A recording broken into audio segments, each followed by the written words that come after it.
password. Fidelio.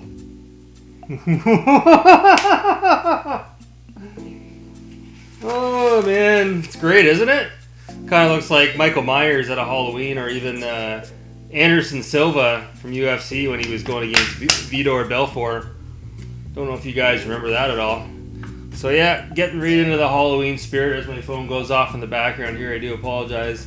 So we've got a fun little video for you today. Got a beer of the day I'm going to show off, and I got a little bit of a mail call as well. So, when we get this video started, I just want to say I really haven't had a lot of time to game lately. I've been really busy with work. I can't even remember the last time I had a day off. It's been really busy. And I think I'm working this weekend as well, so I don't know when I'm going to be able to game. I get home, and then by the time I'm able to sit down and relax, it's like 9 o'clock at night, and then I just sort of put on my Miami Vice that I'm watching currently, going through the seasons, and I sort of just pass out. It's tough. One of these days I'd like to get back to gaming, but not for the foreseeable future. So I'll show you my pickup here, and then maybe at the end of the video we'll just have a little bit of a conversation, and we'll go from there. So beer of the day. Now, I was kind of curious when I picked this up, blueberry ale. Now it says it's a wheat beer. I'm not really keen on that wheat. I don't know, but it says here it's blueberry, so it piqued my interest. It's from Prince Edward Island. Those of you who aren't familiar with PEI, is the short form. Prince Edward Island. Never been there before. It's out in the East Coast province of Canada. It looks like a beautiful place near the ocean. But here, take a look at these photos here. You can see the water, and it's very picturesque. So one of these days I'd like to go out and visit PEI. I think a couple of my subscribers have actually been out there. One of them may have actually lived out there as well. So pretty cool. So blueberry ale, let's crack it open and take a look at this makeshift craft beer, as I guess we'll call it. We'll let it dry down here. Oh, I can smell the blueberry. Holy shit. Wow. So, package here. Mail call. Look at the beautiful package. Now, I got something in the mail here. I already know what it is. It's from my good buddy Marcus at Dads and Lads Gaming. Now, those of you who aren't familiar with his channel, he calls it Dads and Lads. So Marcus is the dad, the father, based out of the UK, and he's on his videos with his lads, so his son and usually his son's friend, or it might be his cousin sometimes as well. And they do pickups videos once a month, and then they do another video where it's like what I'm playing each month, and it's a fun channel. It's very positive. It is kind of funny to watch Marcus sort of but he ribs his son a little bit, and they have a pretty good witty back and forth. His son always has a serious look on his face, like he's up to no good. But yeah, I really enjoy his channel. I'll leave a pinned comment link to his channel if you want to check it out. You can swing by and tell him I said hi. Tell him Cameron sent you. So he knew I needed this, what's in this box here, so I'm going to go ahead and crack it open here.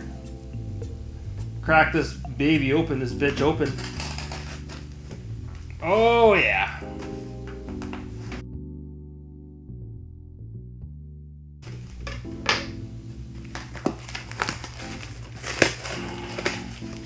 Oh my god, it's like Fort Knox! Holy!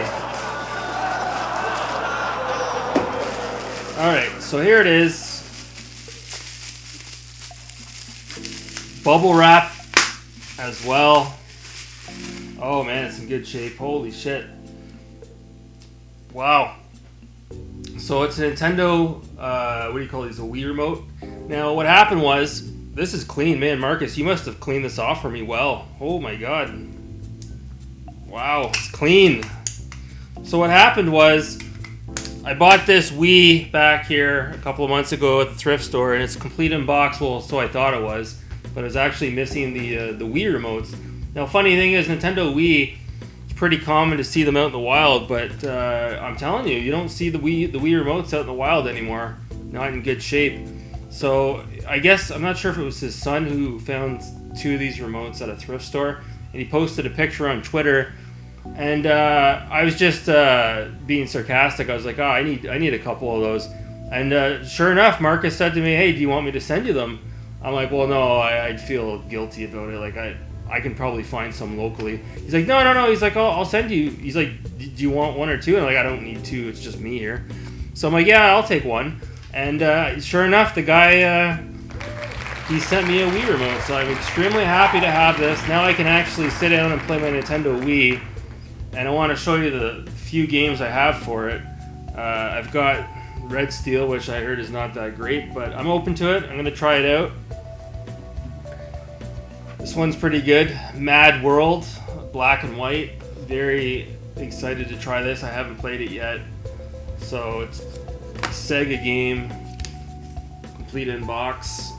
And then I have, of course, Donkey Kong Country Returns. So I'm kind of curious to go into this. I had it before a long time ago, and then I repurchased it at a yard sale for $5 a couple of years ago. So I don't know. Again, you can't play these games unless you've got the Wii Remote. And the reason why I say that is because I bought the classic Wii controller a couple of weeks ago, and I completely forgot you can't use it unless you hook it up to the Wii Remote. So I think now that I have this, I'm pretty sure I'll be able to play these games, as well as be able to play them on my Wii U and hook it up HDMI to my new TV. So I'm really excited. Thank you so much, Marcus. I really do appreciate it, man.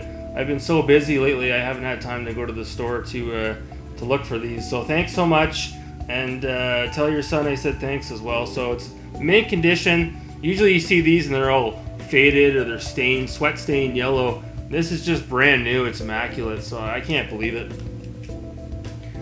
So let me just try this beer out here.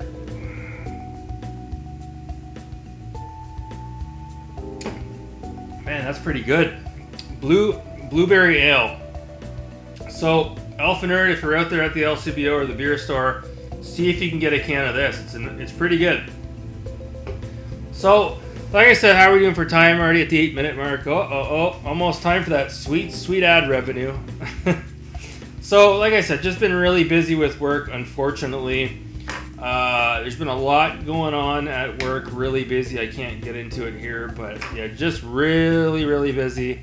It's tough, you know. And that's kind of why I like having a physical collection, because I know at the end of the day, if I can't get to it now, if I can't get to it 6 months from now, if I can't get to it 3 years from now, I know eventually those games will still be there for me to play. So that's the nice thing about having a physical collection is, you know, if you have to step away from it for what seems like an eternity, those games should be there for you when you return. So maybe a topic for another day, but you know, I'd like to just talk about how back in the day, you know, I sold off all of my systems I had, you know, Sega Saturn, Super NES, and then, like I said, years later, you're asking yourself why you did that. So right now, at the ripe age of 37, you know, I'm not going to make that mistake again.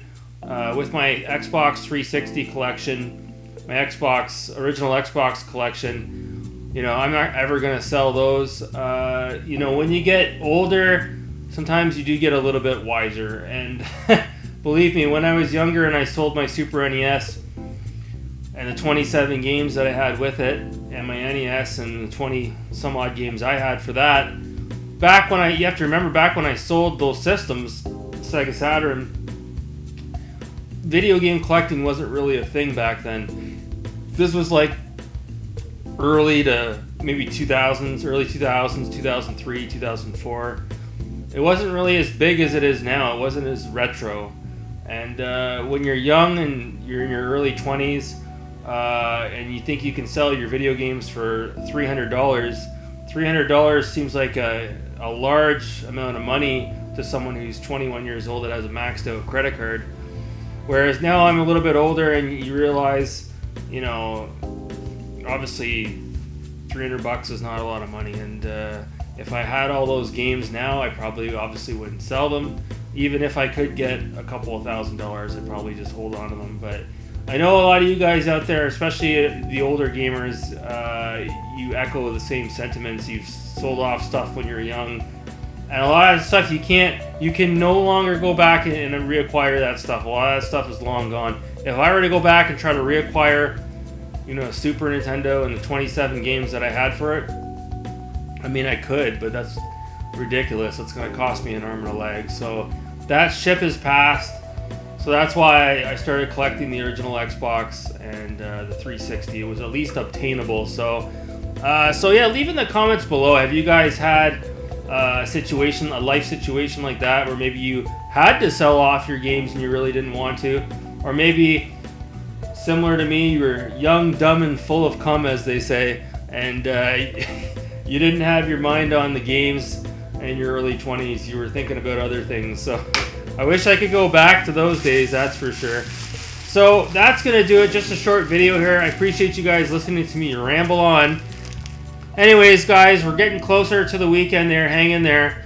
That's going to do it for this video. Thanks so much for watching. Take care.